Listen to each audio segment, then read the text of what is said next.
Hi, I'm Hannah. Growing up, I had everything a kid could want, loving parents and a cozy home. I was their only kid, and they spoiled me with love, not just stuff. They were big on education too, so after high school, I headed off to college and then landed a job as a travel agent. For over a decade, I hustled at a city travel agency, learning the ropes of the trade. After my folks passed, they left me a bit of money. Nothing crazy, but enough to make me think about starting my own thing.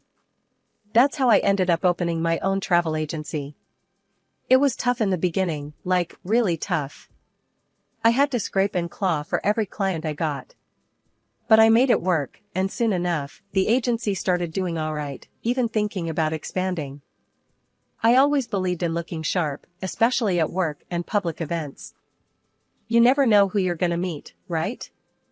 So, there I was, a regular at this little salon on the corner of my street, getting my hair done by Marie, a sweet woman in her 60s with hands of magic. We'd chat about everything, my business, her salon, the latest gossip. One day, Marie got all excited while she was washing my hair. You know, Hannah, I've got a son, Mark. Such a handsome guy, and smart too. But still single. You should meet him. I was a bit taken aback, but went along with it. Sure, why not? Could be fun. She beamed. Great. I'll set something up. Fast forward, and I'm sitting across from Mark at a cozy little diner downtown. He was cute, alright, and had a way with numbers, working as a financial expert or something fancy like that. We hit it off, talking about everything from our favorite movies to our crazy work schedules. You gotta have some crazy stories with a job like yours. Yeah, there's never a dull moment, that's for sure. What about you? Any crazy stock market stories? I sipped my coffee, watching his face light up, talking about his day-to-day. Nothing too wild. It's mostly numbers and grumpy old men, Mark shrugged, grinning. But it pays the bills, and then some. We talked for hours, closing the place down. It was easy, comfortable. And just like that, Marie's matchmaking wasn't such a bad idea after all. After Mark and I got hitched, things took a turn. The wedding was a blast, full of laughter and dancing, but the next day it was like I woke up next to a different person. Well, not Mark, he was still the laid-back guy I fell for, but his mom, Marie, she flipped a switch or something. We were having breakfast, just a couple of days after the ceremony, when Marie dropped the bomb. Hannah, darling, you and Mark should really think about getting a bigger place, you know? Something fitting for a growing family, she said, stirring her tea a bit too vigorously. I choked on my coffee a bit. A bigger place? We just got settled here.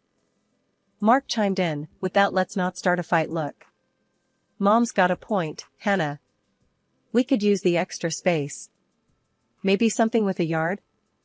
I gave him a look. Sure, I guess. We can start looking. But Marie wasn't just talking about any house. No, she wanted us to buy a huge place, like the kind you see in magazines. And the kicker? She wanted in. Not just as a visitor, but living with us. Hannah, think about it. If I moved in, I could help out around the house. I'm planning to leave the salon, start something fresh. I've been looking into blogging, maybe a lifestyle thing, you know? She was all excited, eyes shining. I tried to keep it cool, but inside, I was freaking out. Blogging, huh? That's interesting. But living together? That's a big step. Marie nodded eagerly. Exactly. And with my blog, once it takes off, I'll be more than able to contribute. The next thing I knew, I was nodding along, agreeing to house hunt. We ended up with a gorgeous place, way beyond what I thought we needed, but it had that charm, you know? When I saw Marie's eyes light up, I thought, maybe this isn't so bad. Then came moving day. Marie had boxes and boxes of stuff, way more than Mark and I combined. As we unpacked, she directed traffic like a general. No, that box goes in the upstairs hall. And can you put those books in the guest room? It'll be my office. As the weeks went by, Marie's true colors showed. She'd taken over the house, redecorating without asking, and her helping out turned into giving orders. Hannah, I need you to pick up some things for my new blog setup. Oh, and we need better lighting in here, it's for the blog. I felt cornered, not just by the bills and the new house, but by this whole new family dynamic I hadn't signed up for. Alright, I guess. We'll look into it. Lying in bed that night, I turned to Mark. Do you really think all this is necessary? The house, your mom's blog? Mark was quick to reassure. It's all gonna work out, Hannah. Trust me, it's all part of settling in. Settling in, right. I signed up for a husband, not a housemate who doubled as my mother-in-law and lifestyle coach. I drifted off, wondering just how much of my new married life would be spent in the shadow of Marie's grand plans. Living with Marie and Mark was turning out to be tougher than I'd ever imagined. Mark's spending was off the charts. Almost every other day, he'd come home with something pricey, a new watch, some fancy shoes, or talking about his latest round at some upscale golf club. He even set aside a whole room just to store and display his collections of high-end watches and leather shoes. I tried to keep things chic, but affordable on my end, believing we weren't at the luxury splurge stage yet. This difference in our spending habits was becoming a regular source of friction between us. Mark, do we really need more watches? Maybe we should be saving a bit more, I said one evening as he unpacked yet another purchase. Hannah, I make good money. I should be able to enjoy it, he snapped, not looking up from his new shiny gadget. The conversation always ended there, with him shutting down any further discussion. Meanwhile, Marie was on a roll with her new blogging venture. It had started gaining traction faster than any of us expected. But with the fame, her demands grew too. One day, she came to me with a request, or more accurately, a demand, that took me by surprise. Hannah, darling, I've been thinking. To keep up with my blog's image, I need to get some work done. A facelift, maybe tweak my nose a bit. You know, freshen up, Marie announced as if discussing the weather. I was flabbergasted. Marie, that sounds expensive. And cosmetic surgery? Are you sure? She was all smiles. Oh, absolutely. It's an investment in my career. And you know, being in the public eye now requires looking my best. I frowned. But that's a lot of money, Marie. Money that could go to our household needs. Marie's tone shifted, turning sharper. Hannah, you know how much this blog means to me. It's finally something of my own. I thought you, of all people, would understand. I was about to protest when she played her card. Besides, it's not just for me. It benefits all of us, doesn't it? And I'd hate for any misunderstandings to crop up between you and Mark because you weren't supportive. Her implication was clear, help her out, or she'd stir trouble with Mark. Knowing how she could influence him, I felt my hands were tied. Despite my reservations, I agreed to finance her procedures. Marie underwent the surgery, and it was all she could talk about afterward. Her blog posts about embracing plastic surgery, not fearing the knife, and the importance of looking good raked in more views and comments than ever before. She was proud, reveling in the attention and praise, while I watched our bank account dwindle and wondered if I'd ever be able to pull us back from this spending spiral. 2 years into our marriage, and it felt like I was the only one truly pulling weight around here. My travel agency had really taken off, and I was proud to say that I was the main breadwinner. Not only did I handle all our bills, but I also paid our mortgage all by myself. Day in and day out, I juggled work, home, and everything in between. At night, I'd cook meals tailored to Marie's special diet, keeping the household running smoothly. To anyone looking from the outside, my life with Mark and his mother Marie looked picture perfect. Marie never missed a chance to gush about our wonderful family life and a beautiful home on her blog, painting a pretty picture for her followers. However, the reality inside our walls was a bit different, especially when it came to Marie's latest obsession, her live streaming. One Tuesday morning, this reality came crashing in during one of her broadcasts. I was in the middle of preparing a dietary breakfast for Marie when she decided it was the perfect time to put me on the spot. The kitchen was bustling, Marie with her phone out, capturing every mundane detail for her followers. "And here's the star of the house, my wonderful daughter-in-law, Hannah," Marie announced, thrusting her phone in my direction as I was halfway through flipping an omelette. "Morning, everyone," I said, managing a tight smile, not wanting to drop the omelette in front of the live audience. "Hannah here is the best when it comes to travel. Tell us, dear, what's the latest in the world of travel?" Marie chirped, the camera focusing on me. Clearing my throat, I set down the spatula. "Well, there are some exciting travel deals coming up, especially for those looking to escape the winter chill." Marie's eyes sparkled with an idea, and she leaned closer, her voice a pitch too cheerful. "Speaking of travel, Hannah, why don't you share with our lovely viewers your fabulous idea for our next family vacation? I believe South Africa was mentioned?" I was blindsided. "South Africa?" I echoed, my mind racing. This wasn't just an impromptu Q&A, this was Marie setting the stage for something much bigger. Yes, a luxury trip to South Africa. Safari tours, 5-star hotels, the works. Viewers, wouldn't you just love to see us on safari? I'm sure Hannah can arrange something spectacular. Her followers immediately chimed in with excitement, their comments flooding the live feed. Pressure mounted as I tried to keep my composure. "Well, it's definitely an option," I said, trying to stay non-committal. "But let's discuss it later, off camera."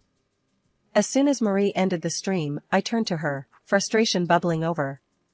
"Marie, we need to talk about this. You can't just plan things and announce them without discussing them with me first, especially not live." Marie was unflappable as ever, sipping her coffee. "Oh, lighten up, Hannah. It's good for the blog. And good for your business too, don't you think?" "It's not about the blog," I pushed back, feeling cornered. "It's about respecting each other's roles in this family. You can't use your followers to pressure me into decisions." I left the room, leaving Marie to make her far-reaching plans. That evening, things escalated when she complained to Mark. She spun the story, painting me as rude and dismissive of her ideas, claiming I was getting too big for my boots. Mark stormed into the kitchen where I was cleaning up. His face was thunderous. "Hannah, we need to talk. Now." He didn't wait for my response, just marched into the living room and I followed, my stomach in knots. He spun around, his words sharp as knives. "Mom tells me you're disrespecting her ideas, acting like you're the one who calls all the shots. That's not how we're supposed to work as a family." I was taken aback, the unfairness of the accusation stinging. "Mark, that's not true. I've always supported your mom, but nothing, Hannah. You know how important her blog is to her. And if you can't support us, maybe you shouldn't be part of this family," he interrupted, his voice cold. The threat hung in the air, heavy and suffocating. I tried to reason with him, to explain my side, but he was having none of it. "I've even prepared divorce papers, Hannah. I keep them just in case you decide not to follow through with our plans." The words felt like a slap. I spent the night in our guest room, crying, feeling more alone than ever. The idea that Mark would keep such a thing ready was heartbreaking. The next morning, still reeling from the night's threats, I felt a wave of nausea that wouldn't pass. It was more than stress, something was off. I called in sick at work and made my way to the doctor's office, the weight of the world on my shoulders. Sitting in the sterile doctor's office, I was going through the motions, answering questions mechanically until the doctor gave me the news that shifted everything. "You're pregnant," he said, looking at me over his glasses. Pregnant. The word echoed in my mind, a beacon of hope in the turmoil of my marital strife. At 37, this was a moment I had hoped for, but never let myself believe would happen. Despite the chaos at home, this news filled a space in my heart with pure joy. I went home, a plan forming. Maybe this baby was a sign, a reason to mend fences. I found Mark in the office, his demeanor still frosty. "Mark, I went to the doctor today," I started, my voice steady, despite the shaking inside. He looked up, wary. And we're going to have a baby," I said, letting the words hang in the air. The change in Mark was instantaneous. His face softened, the edges of anger smoothing out. He stood up, coming over to wrap me in his arms. Really? That's great, Hannah. I'm sorry about last night. Things will be different now. Relief washed over me, mingled with caution. But there was work to be done if I was going to keep this family together. In a move to bridge the gap, I took the initiative to plan the trip to South Africa that Marie had so publicly put on the agenda. I threw myself into the arrangements, booking excursions to Cape Town and Johannesburg, a safari in a national reserve, and trips to both a desert and lush waterfalls. The trip to South Africa was supposed to be a fresh start, a way to mend the growing rifts at home. Instead, it spiraled into a disaster from the very start.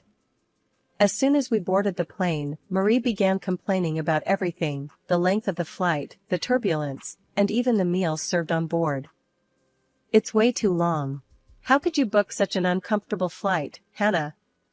Marie grumbled as another wave of turbulence shook the cabin.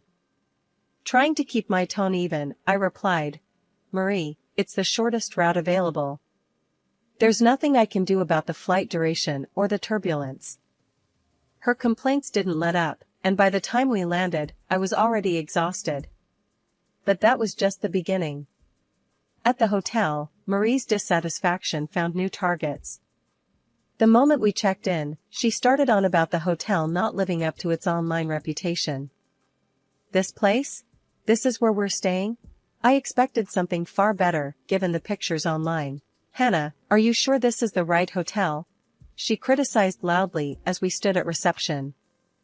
Mark, as always, was quick to back her up. Yeah, Hannah, Mom's got a point.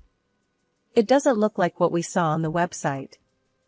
Feeling the sting of their joint disapproval, I managed to say, this is one of the best-rated hotels in the area. I'm sorry it's not what you expected, but let's try to make the best of it. Despite my efforts to keep things positive, Marie's and Mark's displeasure only deepened. Marie found fault with every aspect of the hotel, from the service to the food, and Mark echoed her every sentiment. It didn't help that I was feeling increasingly unwell, the early stages of my pregnancy making it hard to keep up with the demanding schedule of tours and activities I had planned. The tipping point came after yet another day of excursions that neither of them enjoyed. Marie summoned me to her room for a serious talk. The moment I entered, she launched into a tirade.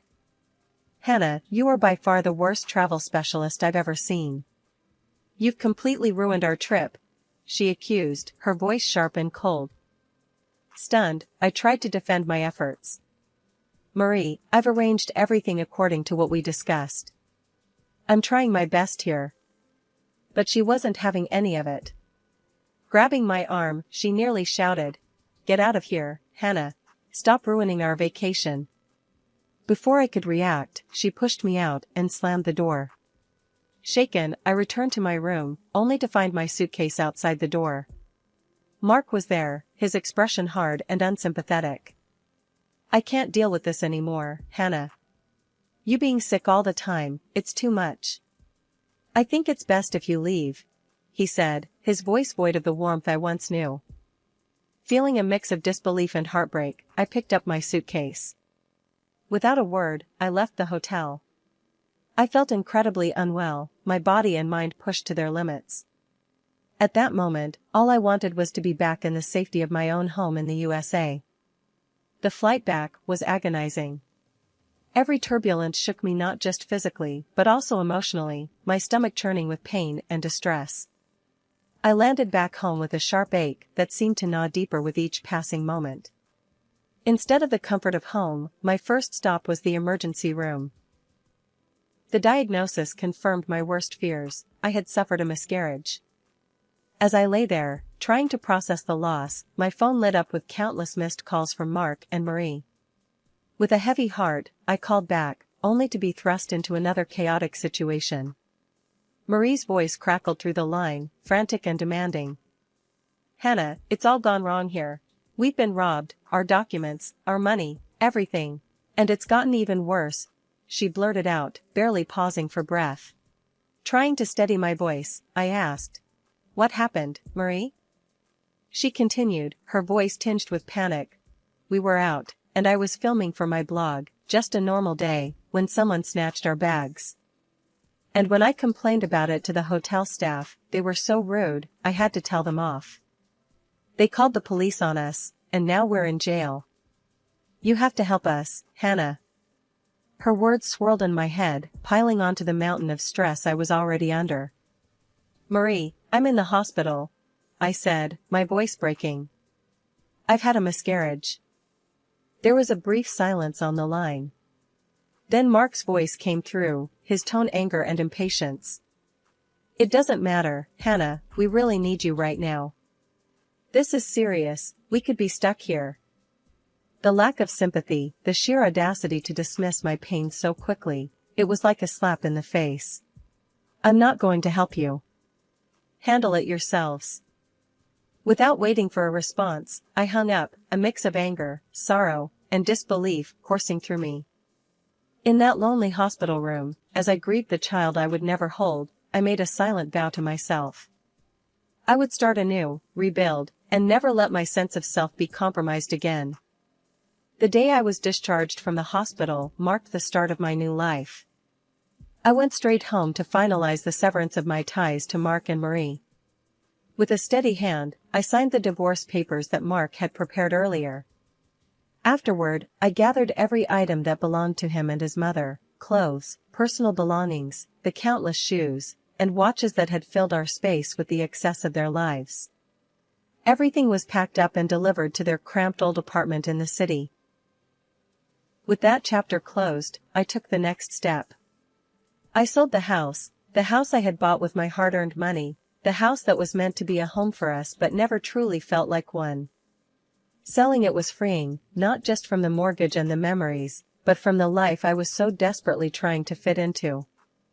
2 months passed, and Mark and Marie were deported back from South Africa, arriving with nothing but the clothes on their backs and a phone in their hands. Their shock was palpable when they found strangers living in their home. The new owners, uninterested in their plight, threatened to call the police if they didn't clear off their property. Marie's voice was shaking with fury when she called me. Hannah, what the hell is going on? Where are all our things? Why are strangers in our house? I replied with a calm I hardly felt. Marie, the house was mine. I paid for it, and it was in my name. I've sold it. All your things are in your old apartment. As for Mark and you, I'm done. We're divorced. I won't be dragged back into your chaos. There was a pause, the kind that told me she was struggling to grasp her new reality. You can't do this to us, Hannah. We have rights, she insisted. I've done everything by the book, Marie. You're going to have to accept that. Goodbye.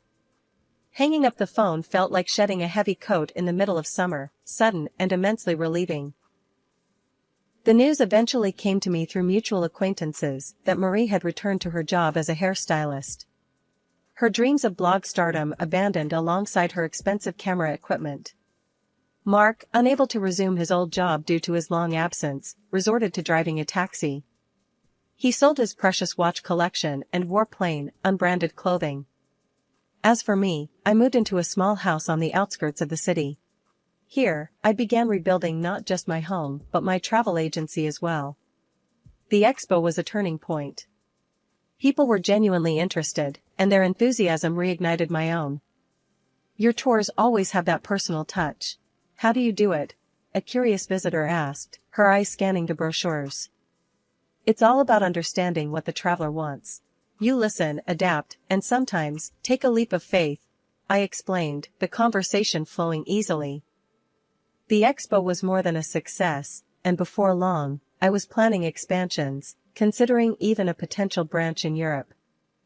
One evening, after a long day of meetings, I stopped by a small cafe, a little celebration of my progress. As I sipped my coffee, a young couple at the next table was poring over travel brochures, looking utterly confused. Excuse me, I couldn't help but overhear. Are you planning a trip? I asked, the remnants of my shyness about intruding quickly swept away by my enthusiasm. Yes, but we're so lost. It's our first big trip together, and we want it to be perfect, the woman said, her eyes wide with a mix of excitement and frustration. I smiled, pulling out a business card. Here, give me a call tomorrow at this number. I'll help you sort it out. Travel's supposed to be fun, not stressful. They thanked me profusely, their smiles wide and genuine. It felt good to be able to help, to use my expertise to make someone's experience better. It reminded me why I loved this job in the first place.